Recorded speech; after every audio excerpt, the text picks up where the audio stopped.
I'm going to discuss another story that involved the Gunners this week. The club, if you recall, tweeted a video clip which went viral of their players signing a replica shirt for the young fan and mascot Olivia Murray as they filed into their dressing room ahead of last Sunday's game against West Ham at the London Stadium. And they captioned it by saying, "Making memories with our mascot."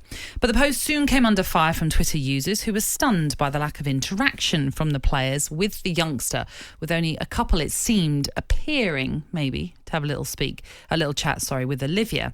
Now, another video later emerged of Olivia being greeted by her favourite player, which is Martin Ødegaard. The Arsenal captain was seen then chatting with her and holding her hand as the teams made their way out onto the pitch.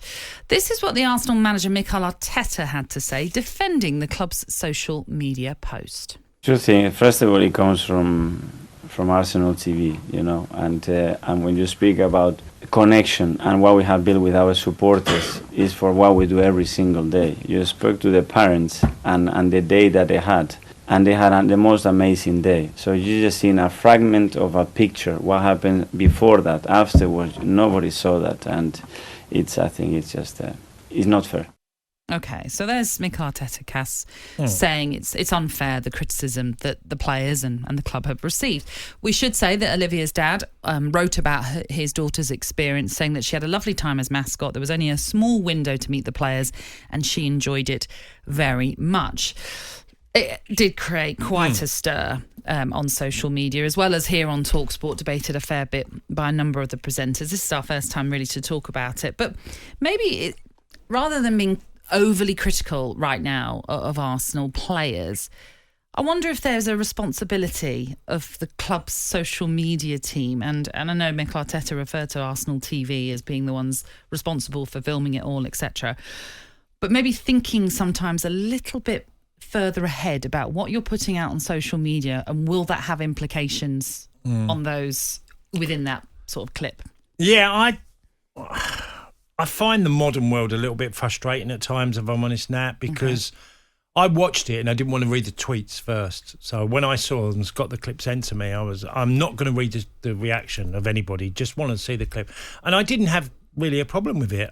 The more I watched it, I got it a little bit more, how you could associate a little bit of distance. But I honestly, I just feel that we expect so much from them, players, and I like the fact that the dad came out and said what he said, and what a wonderful day. That made a massive difference to me because, like Mikel Arteta said there, that a 30, 45-second clip, players will have their earphones in. I expect that. I have managers who say to me, connection with their players can be difficult before games because they're so into things that they have their headphones on, and they do. We listen to music. Some of our players, even at the end of my playing days, there was players that have their headphones on, listening to certain stuff. So there has always been that disconnection of some sort. I just thought it was a bit harsh, but the more I watched it, the more I felt, well, yeah, could have been done a little bit better. I hope the media people at the club just think a little bit more about how it portrays the modern day footballer as well, because it doesn't reflect when you greet someone, and I've had this the other way, by the way. I've had people come up to me and just shoved a piece of paper and said, sign that, just literally that word, and you'd look and think, I'm eating, could I do, but I don't really do that. I would go, okay, and just not really think about it. But there are people that are not the most politest, and sometimes you get footballers that are not as polite or a little bit more discreet. So I sort of understand it, but I didn't want to make a big deal about it because I'm sure in my career as a player, somewhere on the line, someone said, well, he wasn't in the best of form today, was he? Which I would have been at times. Which, in the main, I understand what you're saying, and this isn't to be a witch hunt or anything like that, of course, but it seemed as though it was pretty much every single player had absolutely. You mentioned the word disconnect. They seemed so disconnected. It seemed very robotic. Yeah, we just sign this and we walk on. And I understand fully that Olivia would have had a wonderful day, as all mascots tend to do, whichever club they're at, because it is a full-on day, and most clubs make a real fuss about it because it's a one-off experience for so many. It's just, I think, unfortunate that the media department chose that clip that actually didn't show the best of light of what mascots get from a football experience. If they had shown what we've now seen of her with Martin Ødegaard and other moments like that, the proper interaction, we'd all have been loving it. We'd all be saying what wonderful, wonderful moments these are for young football fans to cherish. And I'm very lucky. My son's going to be a mascot at the end of the season. I cannot wait. And that's Brentford Man City. I'm a little bit scared. But anyway, I can't wait, though, for that experience to just see him, in that moment. And, I hope that he'll have a wonderful time. I'm sure he will, as all mascots tend to do. But like I say, I just think it's just unfortunate that the media department just maybe didn't quite see what was going to transpire as a result of what just appeared to be quite cold, those players. And there'll be people that are saying, but they're in the zone. They're going into the dressing room. They're in the zone. But if that's the case, you don't put a mascot right by the dressing room door, basically. You don't put them in that situation where the players are going to have to interact, but don't interact, because it doesn't look right. Yeah, I think sometimes I just feel we look into things too much. Oh, you're probably right. And we're over-analysing I joined Celtic. Okay, I joined Celtic, and we had to meet for a 3:00 kickoff. We had to meet at Parkhead at 12 o'clock. And my first game there, and I remember arriving there at 10 to 12, and it took me nearly 45 minutes getting from the car park to getting in the stadium. And someone had said to me, well, every week there's coach loads coming from all over the country, just supporters of Celtic, from even coming over from Ireland or whatever. Yeah. And I said, so this is every week before a game? And I said, yeah. So I've got to get here for 11:15 to meet for 12 o'clock, which is a 150-yard walk to the car park to the stadium. Yeah. And I said, you can't do that surely before a game. So I always had a bit of an issue with before the game doing too much. After the game, I didn't care. If I came out and there was 50 people there, I'd do whatever I had to do.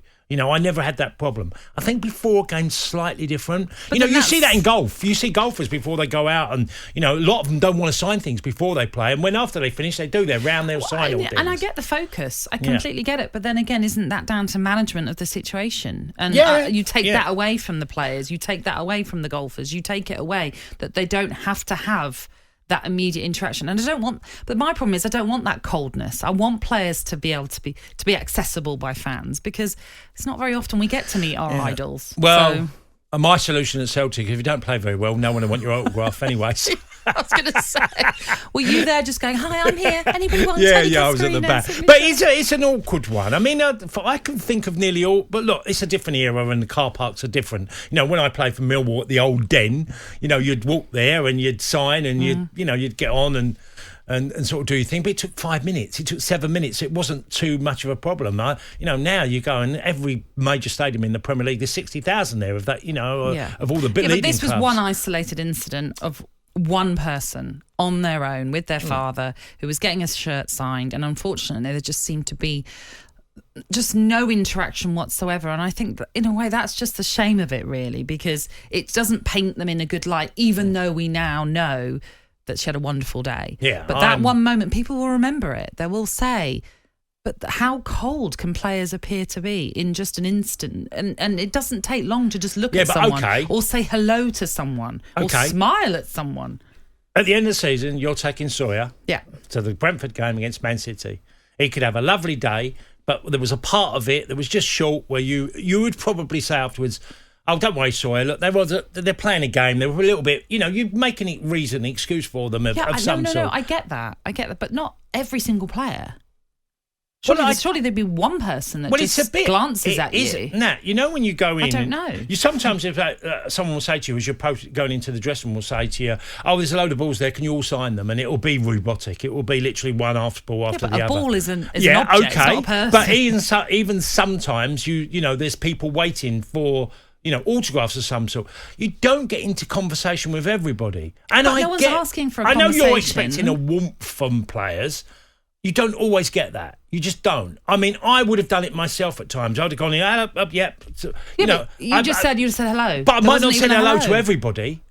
I might not have. I might not have said hello to, but I say I probably didn't. It's not because I'm being rude. It's just that sometimes you get there would have been a procedure before her that when you get into the stadium and then you get there and then there's other things, there's always something. This is the point I was sort of trying to make, is if you want to paint your players in a good light, you think about what you put out on social media. Well, then social media is more of a responsibility. I get absolutely. that. Yeah. But also, if you know your players want to be in a zone where they don't want to be disturbed, don't put a mascot in that situation. It's quite easy for that to be managed, where the Arsenal team will go, right, there'll be a moment for you to meet them a little bit later on, for example. That's just all I'm saying. You can manage the situation so much better, and we wouldn't have been having this discussion. And look, like I say, it's not a witch hunt against Arsenal. No, of course, no. But the problem is, I've seen that. I've seen so many people say this is just anti-Arsenal rhetoric, and it really isn't, because it could have been any team that we were talking about. It just so happened to be, it was Arsenal that put it out there. And like I say, I just felt, maybe the social media department just failed them a little bit.